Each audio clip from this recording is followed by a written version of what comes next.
इतिहास घडणारे आष्टी मतदारसंघाच्या इतिहासात प्रथमच असं अनोखं पाऊल आमदार सुरेश धस यांनी उचललं आहे. राज्याचे मुख्यमंत्री देवेंद्र फडणवीस यांच्या वाढदिवसानिमित्त हे महाआरोग्य शिबिर आष्टी मतदारसंघाच्या दृष्टिकोनातून एक प्रभावी पाऊल ठरणार आहे. या संदर्भात कशा पद्धतीने ही तयारी सुरू आहे आपल्यासोबत बोलण्यासाठी आष्टी मतदारसंघाचे आमदार सुरेश धस आहेत, त्यांच्याशी बोलूया. आज मराठीमध्ये तुमचं स्वागत. कशा पद्धतीने ही सर्व 6 ऑगस्ट रोजी होणाऱ्या आरोग्य शिबिराची संकल्पना आहे, का ही संकल्पना संकल्पना सुचण्याचं कारण म्हणजे मी सतत मतदारसंघामध्ये फिरत राहतो. फिरत असताना एक बाब मोठ्या प्रमाणावरती पुढं आली. काही आम्ही छोटी छोटी यापूर्वी शिबिरं घेतली होती आणि तालुक्यात फिरत असताना 3ही तालुके एक साधारणतः 50, 55, 60 या वयोमानातले जे आपले लोक आहेत ते म्हणजे 50 म्हणजे तरुणच वय आहे, 55 बी तरुण आहे. अशा तरुण वयातले सुद्धा लोक वाकडं तिकडं त्या ठिकाणी चालताना दिसली. तर ते विचारल्याच्या नंतर मोठ्या प्रमाणावरती आपल्याकडं गुडघेदुखीचा आजार दिसतोय हे त्या ठिकाणी बाब लक्षात आली आणि राज्यामध्ये फिरत असताना 1-2 शिबिराला मी ह्याची व्हिजिट केली होती. कारण मुख्यमंत्री महोदयांच्या वाढदिवसानिमित्तच नाही, मुळात ही संकल्पनाच देवेंद्र फडणवीस साहेबांनी आणली आणि ती संकल्पना आणल्याच्या नंतर आम्ही हे 2014-15 पासून मोठ्या प्रमाणावरती लोन सुरू आहे. परंतु मागे आपण प्रयत्न केला नाही. आत्ता मात्र एक सुचलं की बा संपूर्ण मतदारसंघातल्या लोकांची सेवा ही या ठिकाणी करायची, म्हणून ही संकल्पना पुढे आली. आणि याला जे आहे ते रामेश्वर भाऊ महाराष्ट्राचे ह्या काम करणाऱ्या जो विभाग आहे त्याचे प्रमुख आहे, त्यांचे आणि माझे व्यक्तिगत चांगले संबंध आहे. आपल्याकडे ओमप्रकाश शेटे साहेबसुद्धा या ठिकाणी येतात, मीटिंग वगैरे घेतात, त्यांच्याकडनंही आपली काही कामं होतात. मग असा संयुक्त हा कार्यक्रम घ्यायचा हे संकल्पना मनात आली. भेसळीच्या आणि धावपळीच्या युगामध्ये अनेक नागरिकांना आजार होत आहेत. याच पार्श्वभूमीवर तुम्ही हे खास शिबिर आयोजित केले. बीड जिल्ह्याच्या इतिहासामध्ये प्रथमच असं मोठ्या प्रमाणात हे शिबिर होते, तर काय सांगाल या संदर्भात? या प्रमाणामध्ये काय हे शिबिर जिल्हा लेवलचं असतं, तालुका लेवलचं. परंतु मी मात्र माझ्या मतदारसंघाच्या लेवलपुरतं हे या ठिकाणी केलेलं आहे. आणि मतदारसंघाच्या बाहेरचे थोडे बहुत आता पाहुणे रावळे कोणी येणार आहेत त्यांनाही आपल्याला नाही म्हणता येत नाही. परंतु मेन टार्गेट जे आहे की माझ्या मतदारसंघातला प्रत्येक माणूस हा किरकोळ काही गोष्टीवरनं कामातून जाऊ नये, हातचा जाऊ नये याची विचार आम्ही या ठिकाणी करतोय. कारण अत्यंत कमी वयाची मुलं हे कालपर्यंत चांगला होता, आत्ता चांगला होता आणि गपकन ऐकू येतं की हार्ट अटॅक आला आणि अमुक गेला. ह्याला हार्ट अटॅकला वगैरे आता काही वयाची बंधनं वगैरे राहिलेली नाहीत. कमी वयाच्या मुलांच्या बाबतीतसुद्धा हे होतं आहे. आणि याच्यापासून एकदा जर तपासणी झाली सगळ्या लोकांनी, आता मी दावा करत नाही पण मॅक्सिमम लोक तपासणीला मतदारसंघामध्ये पुढे येत आहेत, त्यांचा जीव वाचवावा ही मुख्य संकल्पना. राज्याचे मुख्यमंत्री देवेंद्र फडणवीस यांच्याच वाढदिवसानिमित्त का नाही, काय मुख्यमंत्री देवेंद्रजी 2014ला झाल्याच्या नंतर आता ते 3ऱ्यांदा मुख्यमंत्री होतात. ही संकल्पना मुळात प्रभावीपणे राबविण्याचं काम हे आदरणीय फडणवीस साहेबांनी केलं. कारण यापूर्वी एवढे मोठे पैसे कधीच मिळत नव्हते.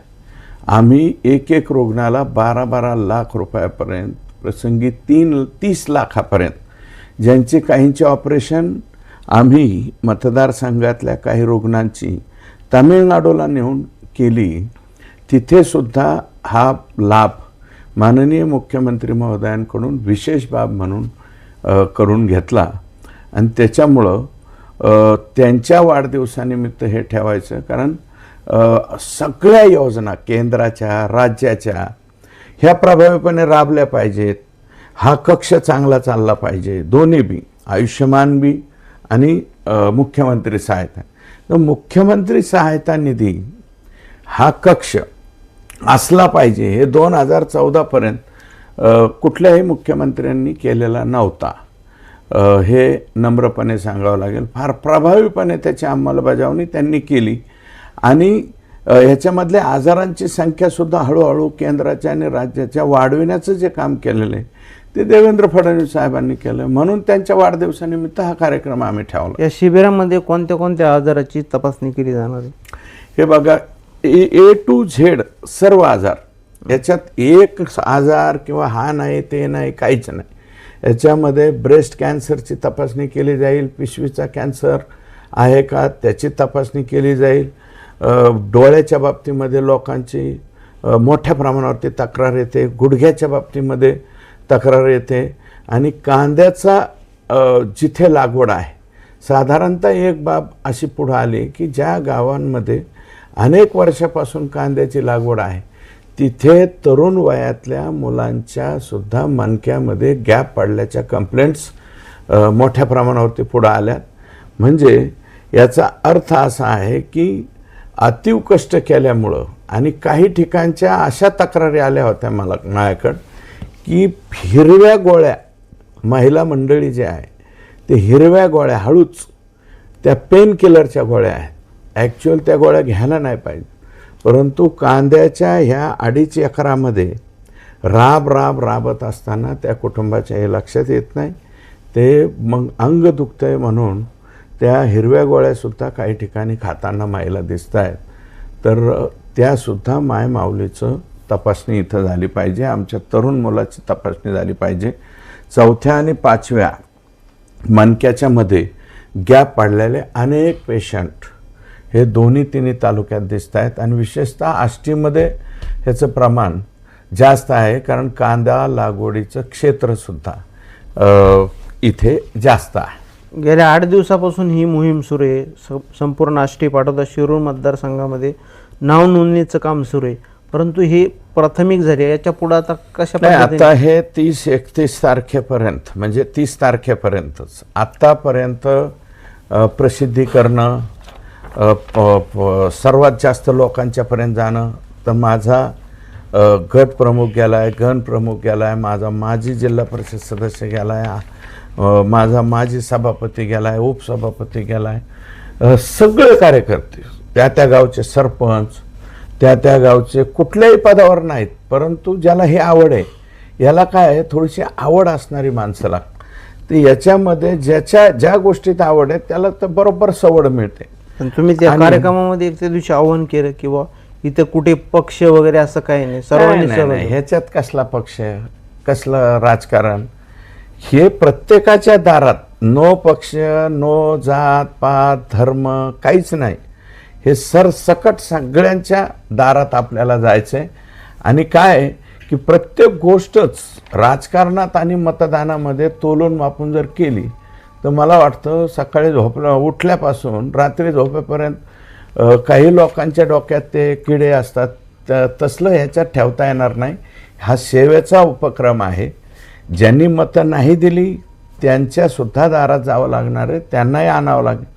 कधीतरी पाठीमागं दिला असेल, आता मी 5व्या टर्मचा आमदार झालो, मागं दिला असेल, नसले दिले तर आगे सही, जो देंगा उसका भला, नाही देंगा उसका बेभाला. ह्याच्यात काय संबंध आहे राजकारणाचा? एकूण या शिबिरामध्ये किती तज्ज्ञ डॉक्टर कुठल्या कुठल्या आजाराची सहभागी होणार? ह्याच्यात सर्वच्या सर्व म्हणजे प्रत्येक आजार जो आहे यातला सर्वोच्च जे तज्ज्ञ डॉक्टर आहेत, पांडा साहेबासारखे, लहाने साहेबासारखे, आपल्याकडं सुलतान प्रधान साहेबांसारखे, असे मोठे सगळे याच्यातले दिग्गज डॉक्टर आपण या ठिकाणी पाचारण करतोय. आणि ह्याची संपूर्ण जबाबदारी ही माननीय राज्याचे वैद्यकीय शिक्षण मंत्री आता मुश्रीफ साहेब आहेत, राज्याचे मुख्यमंत्र्यांनी तर आदेशितच केलेले, आणि रामेश्वर भाऊ राठोड साहेब, याच्या नाईक साहेब, नॉट राठोड, रामेश्वर भाऊ नाईक याच्यामध्ये अत्यंत प्रभावी काम करत आहेत.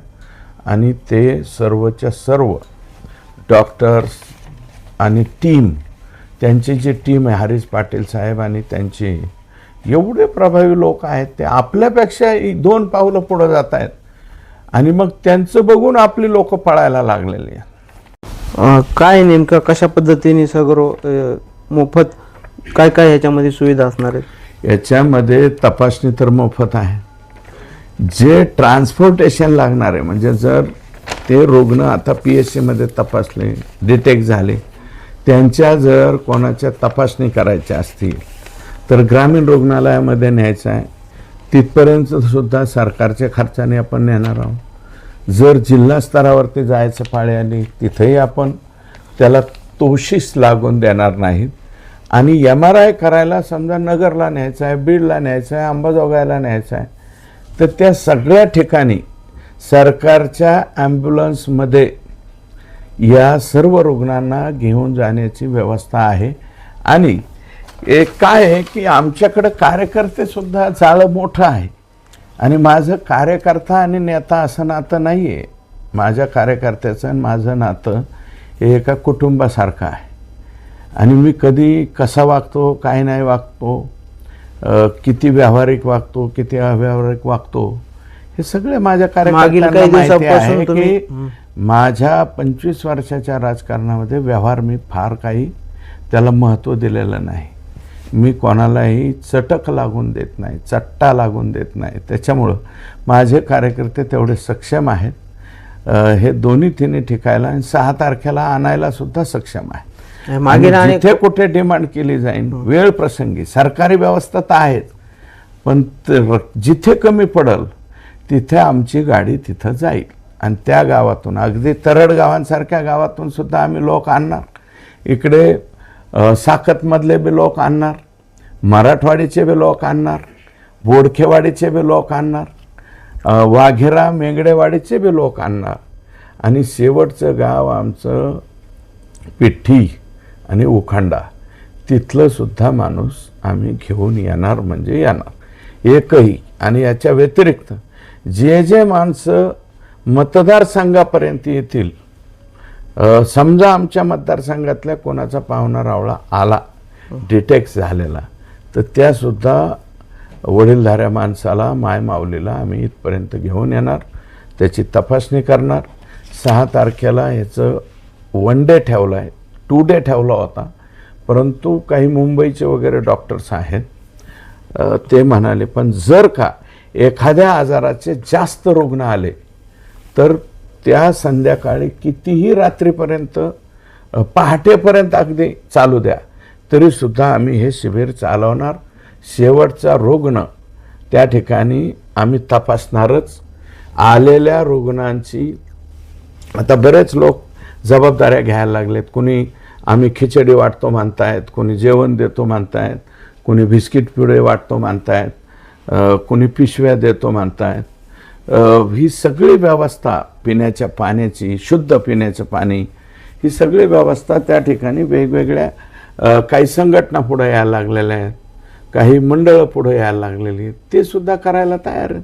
त्या शिबिरामध्ये जे रुग्ण गंभीर पण येणार आहेत त्याच्यामध्ये शासनाच्या योजनेचा कसा लाभ मिळून देणार? हे पहा, कुठल्याही गंभीर आजाराला सुद्धा, म्हणजे मी म्हणलं ना, मुख्यमंत्र्यांनी याच्यामध्ये एवढ्या मोठ्या प्रमाणावरती आजारांची संख्या वाढवलेली आहे. आता मला वाटतं फार रेअर केसमध्ये तो आजार बसत नाही. अन्यथा जेवढे काही आजार आहेत ते सगळे आजार याच्यामध्ये बसतात. वेगवेगळ्या योजना आहेत. आणि साहेबांकडं 13,000 ते 17,000 बेड आपल्याला चॅरिटीमधून दिलेत. विधी व न्याय विभागाचे मंत्री तेच आहेत, साहेब आहेत. त्याच्यामुळं इकडे नाही बसली योजनेत तर चॅरिटीमध्ये बसवणार. गेल्या 30-35 वर्षापासून तुम्ही राजकारणात आहेत. हे तुम्ही दौरे करत असताना कुठले आजार किंवा कुठले रुग्ण जास्त आढळतात? गुडघेदुखी जास्त आहे, डोळ्याचे आजार जास्त आहेत, मणक्याच्या बाबतीत सुद्धा लोक मोठ्या प्रमाणात बोलत आहेत. रेअरमध्ये खोब्याचे सुद्धा पेशंट येत आहेत. काही जणांचा हात कटलेला आहे, त्या हाताचं पुढची बाजू बसवून द्या म्हणणारे लोक पुढे येतात. काय दुधाचा धंदा आहे, कुट्टीमध्ये हात घालतात, बऱ्याचशा वेळा हातकट होतोय, असे काही येत आहेत. दिव्यांग जे कोणी जन्मजात जे मुलं, काही मुलांना बोलता येत नाही, काही मुलांना ऐकू येत नाही, ते बॅ बॅ बॅ बॅ एवढ्यापर्यंतच जातं पुढं, आणि ते असे जे स्पेशल चाइल्ड आहेत, मुलं आहेत, या मुलांच्या बाबतीत सुद्धा दुर्धर आणि यापेक्षा दुर्धर जे असेल त्या सर्व दुर्धर आजारांच्या बाबतीमध्ये आम्ही हे सर्वचे सर्व पेशंट तपासणार. आणि हे 6 तारखेलाच संपणार नाही, हे पुढचं वर्षभर चालणारा प्रोग्राम आहे. कारण प्रत्येक टप्प्यामध्ये आपल्याला 200 लोक मुंबईला न्यायचे, 200 लोक पुण्याला न्यायचे, 200 लोक संभाजीनगरला न्यायचे, 200 लोक समजा ज्यांचे काही जणांचे ऑपरेशन स्वामी रामानंद तीर्थमध्ये होत असतील तिकडे नेऊ, आणि मुंबई पुणे अहिल्यानगर या ठिकाणी फक्त सरकारी हॉस्पिटल नाही, जे काही काही असे खाजगी हॉस्पिटल्स आहेत ते स्वतः म्हणतायत की आम्हाला 200 पेशंट द्या, गुडघ्याचे 200 द्या, डोळ्याचे 400 द्या, अमक्याचे 500 द्या. तर हे सगळे लोक फक्त नियोजनबद्ध करून एकदा 6ला तपासला, स्क्रीनिंग होऊन आलेला पेशंट, फक्त पेशंटला विनंती आहे की स्क्रीनिंग होऊन पेशंट इथपर्यंत आला पाहिजे तपासून. विदाऊट तपासता आला तर हे आणि सर्दी ताप खोकल्यासाठी हे शिबिर नाही. हे शिबिर जे आहे ते गंभीर आजारासाठीच आहे, आणि ते 50,000 लोक येऊ द्या, 60,000 लोक येऊ द्या, कारण मी 1200 ठिकाणी पाहिले 50,000, 60,000 लोक ह्या कार्यक्रमाला येतात. तर माझ्या मतदारसंघात सुद्धा अपेक्षा आहे 50,000 ते 60,000 पेशंट येऊ द्या. आम्ही पूर्ण व्यवस्था त्याची त्या ठिकाणी केलेली आहे, आणि सर्व रुग्ण आम्ही तपासणार, आणि पुढची वर्षभर सर्वांचे ऑपरेशन करणार. मुंबईला जायची 1 रुपयाची तोशीस त्या रुग्णाला किंवा त्याच्या नातेवाईकाला लागणार नाही, परत येण्याची लागणार नाही, आणि संपूर्ण फ्रीमध्ये हे ऑपरेशन त्याचं होईल. एवढं मोठं शिबिर आयोजित केलं जाते, त्यामध्ये महिला, अपंग, दिव्यांग असे यांच्यासाठी काही सुविधा करण्यात आलेली आहे?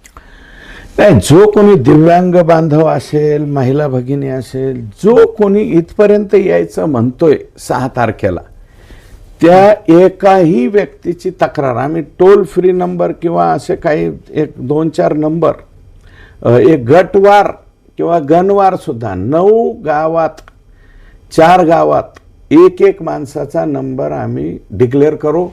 एवढ्या 9 गावामधले कोणत्याही पेशंटची कोणतीही अडचण आली, आदल्या दिवशी जरी त्यांनी फोन केला की मला उद्या यायची व्यवस्था काय, तर ते गणप्रमुख आमचे जे आहेत त्यांच्याकडे आम्ही जबाबदारी सोपवू, आणि त्या गावातले तेवढे पेशंट हे आणू म्हणजे आणू. शेवटचे 2 प्रश्न असे आहेत की इतकं मोठं तुम्ही शिबिर आयोजित करताय, सध्या कशी तयारी, कुठल्या स्टेजला तयारी सुरू आहे, काय सांगा? नाही, तयारी तर आता हे बघा, जवळपास सगळ्याच गावामध्ये माझ्या मतदारसंघातला शिरूर कासार तालुका असेल, पाटोदा असेल, आष्टी असेल, या आष्टी तालुक्यातला कोणताही गाव, कोणतीही वाडी, कोणताही तांडा किंवा एखादी वस्ती आता राहिलेली नसेल की जिथं आमचा कार्यकर्ता गेला नाही. डोर टू डोर गेला, कार्यकर्ता गेला, आमच्या आशा वर्कर गेली, माऊली आमची.